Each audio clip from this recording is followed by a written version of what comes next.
Okay, so I continue with our Kitzur Shulchan Aruch, and the topic blessing before foods, blessing before food, drink, and fragrance. It's Siman 50, and we start with C if 10, and it says, if one forgot to put food in his mouth without if one forgot and put food in his mouth without reciting blessing, he should proceed as follows. So it happens to the best of us, right? You preoccupied with whatever you're doing, and then you realize that that you start drinking without saying a blessing. That's possible, right? So it says, if it is something that even if one should spit it out, it would not become repulsive, he should spit it out into his hand or a napkin, right? And then recite the blessing upon it and eat. Right? So I would say if it's a piece of candy or something, right? Like hard candy. Or maybe a person just bit a piece of apple. Right, so I mean, you did not start chewing. You realize that you did not say blessing, so you can spit it out in your hand, say in a napkin and something like. Then you say blessing and start eating. So because again, if it's not going to be repulsive to you, if you start chewing, even if it's your food from your mouth, most of the people would not eat it. I mean, unless they're very hungry. He should spit it out in his hand, then recite the blessing upon it and eat it. Okay, that's clear. He should not recite the blessing upon it while it's still in his mouth, because it is written in Tehillim 71:8, my mouth shall be filled with your praise. Okay. My mouth shall be filled with your praise. So meaning when we say blessings, our mouth should be empty. And empty meaning even from saliva, right? So if you need to swallow the saliva, that's what you must do. 35. This indicates that one praises HaShem, the blessing or other form of praise should be only should be the only thing in his mouth, meaning the only praise and nothing else. So I see many people join. I'm not sure what happened from the first time, but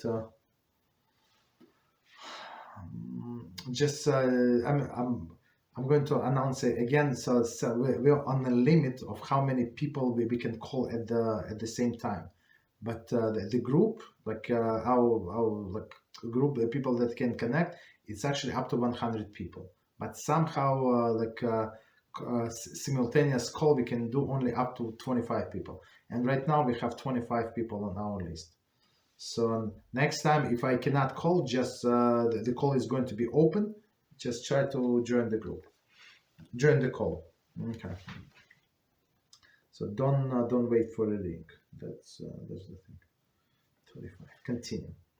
However, if it is something that will become repulsive, if he spits it out, he should not spit it out, since it is forbidden to ruin food. Okay, so we have a separate mitzvah not to waste food, right? Not to waste food. So okay, so what are you going to gain if you're going to spit out right now? For example, I don't know, like you start eating something mashed potato, right? So you're not going to eat it again. So you already were chewing or something, right? Or you chew a piece of meat or something. Okay, so swallow it, right? Rather, he should move it. Not swallow. I apologize. Rather, if it's possible, rather he should move it to the side of one's mouth and recite the blessing over it. So put it on one side, say the blessing. If this occurs to his beverages, which is impossible to move to another side of the mouth, then if he has more beverage, he should spit out what is in his mouth, although it would go to waste. So the beverages usually cheaper unless it's wine or something. Commentary. If there is very small amount of liquid in his mouth and is able to recite the blessing, albeit with difficulty, he should do so. Okay, Mishnah Brura. So if it's not repulsive, take out of your mouth, say the blessing. If it's solid food, right, then you can put it on one side of the mouth, say the blessing and continue eating. If it's beverage and full mouth of the beverage, so it's not possible to say the blessing. So they say you can spit it out. Right? If only a little blessing and if a little amount of the beverage and you still can talk, so okay, say the blessing. Okay. If he has no, he should say the blessing.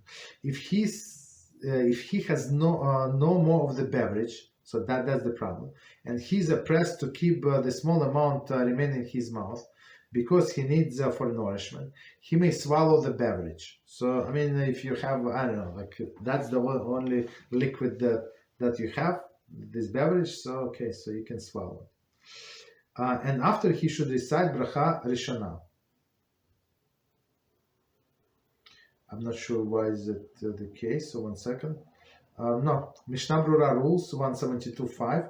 That in such a case, Bracha Rishona is not recited. I'm not sure what Kitzur said. I'm not sure. So I mean, if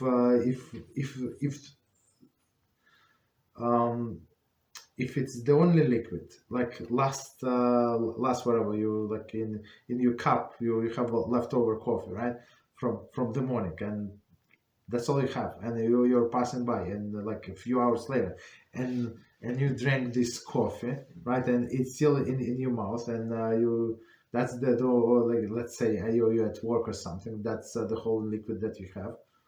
So you swallow it. What can you do? But you do not recite the blessing. It's too late. Bracha Rishona, it's before the blessing before. So I'm not sure why Kitzur said you still recite, but Mishnah Brura comes and said do not recite. Okay. You needed that liquid for nourishment, okay, but just so you know, bracha achrana, like after the blessing, we still say that there is no connection. Even if you did not say completely, you did not say completely forgot about bracha rishona, the blessing what we said before before you eat, you are still obligated to say the blessing after you ate. Okay, continue. Although the Bracha Rishona is generally recited only before eating and drinking, in this case, since he remembered to recite the blessing while the beverage was still in his mouth, it is somewhat similar to recite the blessing before the act of the drinking. However, he should not recite Bracha Achrana. Not recite. We're going to see why he's saying that. However, if this occurs with wine, and he drank the revi'is, he should recite Bracha Achrona as well. Okay, so we need to see the commentary. So here's the explanation of why Kitzur said. Of course, we're not going by this opinion. If a person already swallowed, we don't say the blessing before. But here he's saying that he's like an intermediate situation. So what is the intermediate situation? He remembered that he did not say the blessing while this liquid is in his mouth. So they say even if he swallows, still in some sense. I mean, for me it's like not. I understand where he's coming from, but for me, what Mishnah Brura says like more straightforward, more logical. So he said that it's somewhat similar reciting blessing before the drinking, but he already swallowed. How is it similar? I'm not sure. I mean, there is some logic, but we don't follow.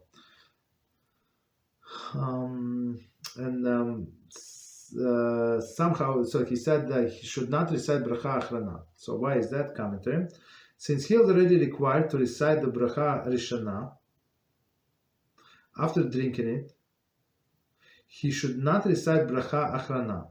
Even he drank the minimum amount requires. Bracha Achrana. Okay, so we're going to explain. As these two blessings, Bracha Rishona, Bracha Achrana, are never recited consequently.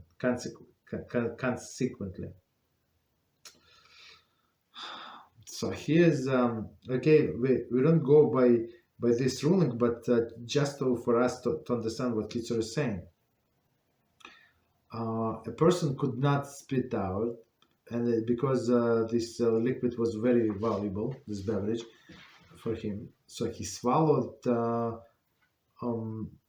liquid, and he said the blessing. Even though, I mean, again, we don't follow this rule, but he said the blessing, and in this case, he's not allowed to say after blessing. Like it contradicts whatever I said before. So, but right, so but there is no contradiction. The explanation is if he already said the blessing before bracha achrona, he cannot say the blessing after if he even drank enough, right? Because why? It's like no intermediate step. So usually what you do is say blessing before, you eat food, drink beverage, and then or you say and then you say blessing after. But here he said blessing before, and food was swallowed, the drink was swallowed before that, even before the blessing. So you don't say the blessing after. So because it would be like two blessings one after another. Okay, which does not make sense. Okay. However, according to Mishnah Brura 172, 3 and 5, who maintains that the Brocha Rishona is not recited after drinking, one should recite Brocha Achrona after drinking, right? So, but according to Mishnah Brura, as we explained before, so what we said, if he swallowed without blessing, okay, no problem. After the fact, what can you do? But still, you're obligated to say Bracha Achrona, like after the food, after drink. Like, what is the connection, right? So that's good. Continue. However, if this occurs with wine, if he drank revi'is, he should recite Bracha Achrona as well. So just for us to understand, even this case, so it would be first blessing and last blessing one after another. So what is the rationale? In this case, see the previous note, two blessings may be recited consecutively. Why? Since according to some authorities, the obligation to recite Bracha Achrona on wine is a biblical origin. Siman Avraham. So let's try to understand what it says here. Learn in different class in Halachos and Brochos, and we start posting in our group, WhatsApp group. If you learn with Lerner, if you're not there, please join us. The link is in our chat, right? It's a new group, and there we said that according to all of the opinions, Birchas Hamazon is a biblical obligation. Okay. But according to some opinions, not everybody agree, but according to many of our great poskim, they say Ala Mechia, what we say after we eat cookies, mizoines, right? Also biblical. And not only that, even this 5 species, right? That the land of Israel is blessed with, like pomegranate, grapes, and olives, and figs, and dates, right? Also, to say that the blessing after is a biblical, and same with wine, right? So it's since it's a biblical, even a person forgot or this and that, so he has to say the blessing, and that's why, according to this poskim, you have to go back in a place where you ate, and you have to say the blessing there, or drank wine, or ate grapes or something. Right, same as we obligated to do for Birchas Hamazon. So that's why it is a exception. Right, it is an exception, and in this case, again, scenario is person forgot to say the blessing. In this case, in wine, swallow the wine completely. Okay, swallow the wine, and since he remembered that he did not say the blessing when the wine was in his mouth. So according to Kitzur, again, we don't follow, but according to Kitzur, so he can say the blessing before, right? Like not before, after he swallowed, which is that's not what we do. And after that, he say the concluding blessing after this wine. Okay, why? Again, because after blessing over the wine, according to some opinions, it's actually biblical origin. Okay. Any questions on what we said? It's very important to know, because it happens to best of us. People get carried away and just forget. It's very important, even though, as I said many times, like the commentary on in Siddur is there, but if you do know what to look for, you would overlook them. Very simple. And in old Siddurim, there are no commentaries, zero. I mean, not zero, but few lines. So, and unless you know 100% what you're doing, you would not. You would do the wrong thing. Okay, continue. So let's do one mussar, number 11, and it says, if one has two types of food before him, whose blessing are the same, such as nut and apple. Right, so commentary quickly.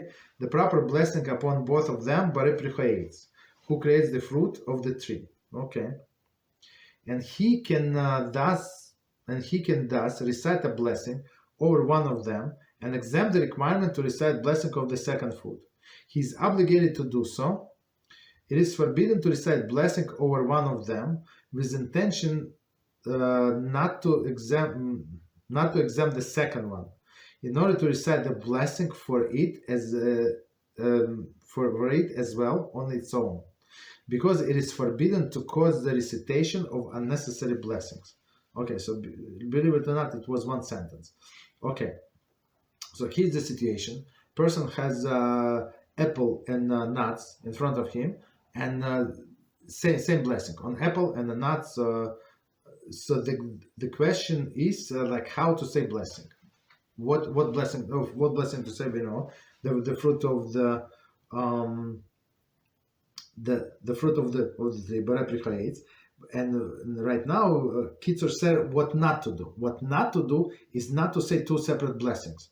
So, and that's actually that's what young fellow was asking me. So he said, but can I mean this and exclude that in my mind? So, I mean, what Kitzur said, right? Okay, I'm going to eat what is it? This nuts for now, right? And when I say BeEzrat, I'm going to exclude apples. So don't do that, because why? It says clearly here it's going to be blessing in vain, 100%. Don't do it. Don't do it. Blessing in vain, right? Because whatever is in front of you, whatever you are, right, it's covered with the same blessing. Whatever you plan to eat, also maybe it's in the refrigerator, maybe it's in a box, maybe it's in a drawer, maybe some, right? So it's also covered by your original blessing. Don't make second blessing. Thus, when one wishes to eat foods that require the same blessing, he is to recite the blessing over the food that is more significant. Okay, see Siman 55. So we're going to get to it. And the second one is exempt, even if it had no specific intention to exempt it with a blessing. So before we continue, since we're not going to get to Siman 55 in the near future, so what is the most significant fruit? We're talking about fruits. Here's an example. More significant are fruits that that are grown in Eretz Israel. These fruits that the land of Israel is blessed with. So if you have grapes and apples and nuts, or raisins, for example, raisins and grapes are the same thing. They're treated exactly the same, right? So you say the blessing on the raisins. Let's say you have nuts, you have mix, right? They call it a trail mix, whatever they call it, right? So you have raisins, you have different kind of nuts. So you say the blessing on the raisins, and it should cover all the nuts. Because why? Because these raisins are more significant. This pomegranate is more significant. The banana is different list. The pomegranate is more significant with apples and pears and peaches and other things. Okay. And it's going to cover. So whether you meant to cover, did not mean to cover, like explicitly, so it's not necessary because it's in front of you and means that you're going to eat it. Continue. Commentary. It is exempt because it was before him, as I've said, when he recited the blessing. See Mishnah Brocha 2:12-32 regarding a case where the second food was brought in afterwards. See there 57. Okay. So we're going to say there, and the halacha is if it's similar food, right? If it's very like similar variety, so it is also covered, even if you did not mean to eat it. So okay. So continue. However, if he recited the blessing over the food, that's that is not of significance.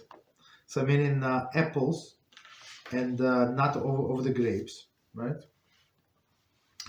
The more significant food is not exempt. So don't do it. Don't do it, right? But it's not exempt unless he specifically intended to exempt it. So what does it mean? The situation is a person has apples and grapes in front of him, and he said the blessing on the apples. So we said in the previous example, we said opposite. Not example, the situation. If you say the blessing on grapes, because it's chashuv, it's very important, so for sure it covers all the other fruits, for sure, right? But if you say blessing on something that are less important, on the apple, right? So grapes are not covered, unless as Kitzur says, and it's actually halacha, unless you have specific intention. So I like these apples, the special apples. I like them much more than grapes for whatever reason, right? So if and you want to start with apples and leave grapes for later on, and you have that's what your specific intention to include grapes, then yes, grapes are covered. So commentary, even if it was before him and when he recited the blessing. So grapes again not covered unless he had a specific intention when he was making blessing over the apple. Unless he has specifically intended to exempt. Commentary, when one recited the blessing over with specific intent to exempt another food with the same blessing, it is exempt, even if the second food is more significant, and even if it is not before him at the time.